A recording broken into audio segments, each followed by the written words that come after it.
ஓம் சாந்தி. B K. Surajbhai அவர்களின் தாரணை வகுப்பு February 1, 2025.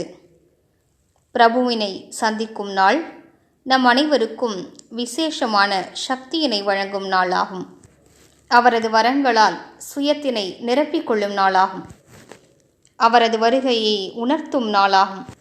அதிகாலையில் எழுந்ததுமே தன்னைத்தான் ஆன்மீக பெருமிதத்தில் நிலைக்கச் செய்வோம். பரந்தாமத்திலிருந்து ஞான சூரியன் தனது கிரணங்களை என் மீது பொழிந்து கொண்டிருக்கின்றார். அவர் என்னை பார்த்து கொண்டிருக்கின்றார். அன்பு நிறைந்த பார்வையை என் மீது செலுத்துகின்றார். எனக்கு ஏதோ கூறுகின்றார். பாபா அவசியம் நம்மை வந்து சந்திக்கின்றார்.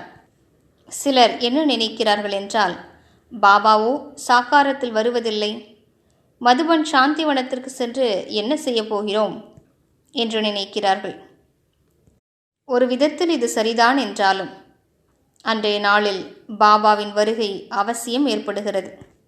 அந்த நாளில் யாரெல்லாம் அங்கு வருகிறார்களோ அவர்களுக்கு அவரிடமிருந்து விசேஷமான சக்தியும் கிடைக்கப்பெறுகிறது.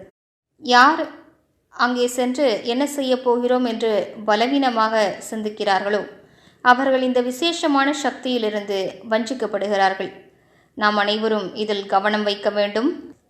பாபா வரக்கூடிய நாளில் விசேஷமான பயிற்சிகளை செய்வோம். கூடுமென்றால் மௌனத்தை கடைபிடிப்போம். சிறிது நேரம் தனிமையில் கழிப்போம். பாபாவிடம் இனிமையாக பேசுவோம். ஏனென்றால் பாபா காரியம் செய்யும் விதத்தினை புரிந்து கொள்வதற்கு சூக்ஷ்மமான புத்தி தேவைப்படுகிறது. பாபா வந்துதான் தனது காரியத்தை செய்ய வேண்டும் என்பதல்ல.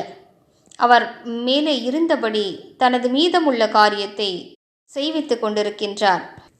எனவே இதில் எந்த விதத்திலும் சந்தேகத்திற்கு இடமில்லை.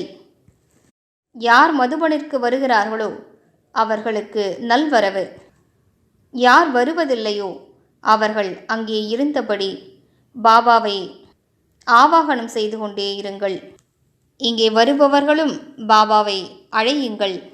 மேலும் நாம் அடைத்ததும் பாபா வந்துவிட்டார் என்று உணர்ந்து பாருங்கள்.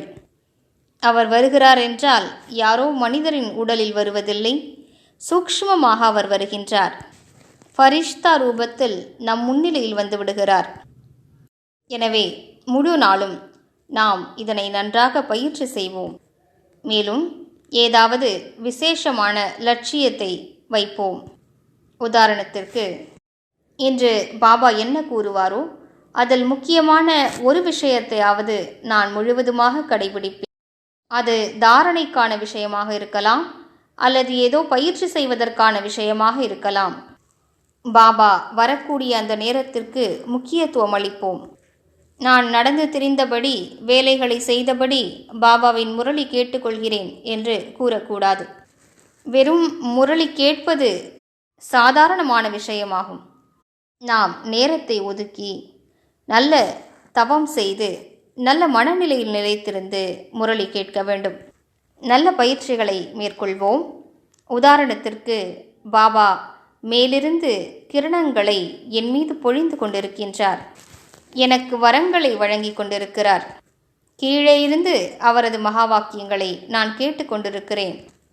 சிறிது நேரம் இந்த பயிற்சியை மேற்கொள்வோம். அதாவது ஆத்மாவாகிய நான் இந்த புருவ மத்தியின் குடிலில் அமர்ந்து காதுகளின் மூலமாக பகவானுடைய மகா வாக்கியத்தை கேட்டுக்கொண்டிருக்கிறேன். மிகுந்த கவனத்தோடு கேளுங்கள்.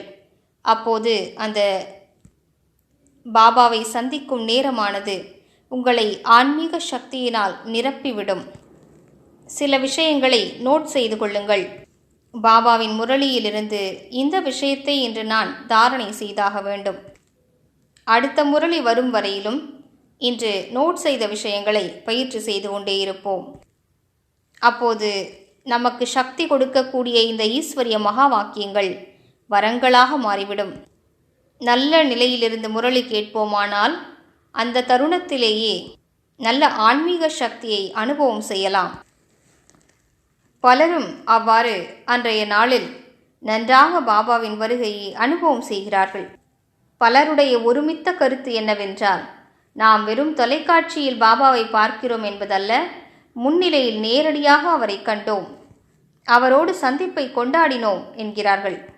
எனவே இன்றைய நாள் உங்கள் அனைவருக்கும் சுபமாக அமையட்டும், நன்மை அளிக்கட்டும், உங்களை புதிய அனுபவங்களை நோக்கி அழைத்து செல்லக்கூடியதாக அமையட்டும்.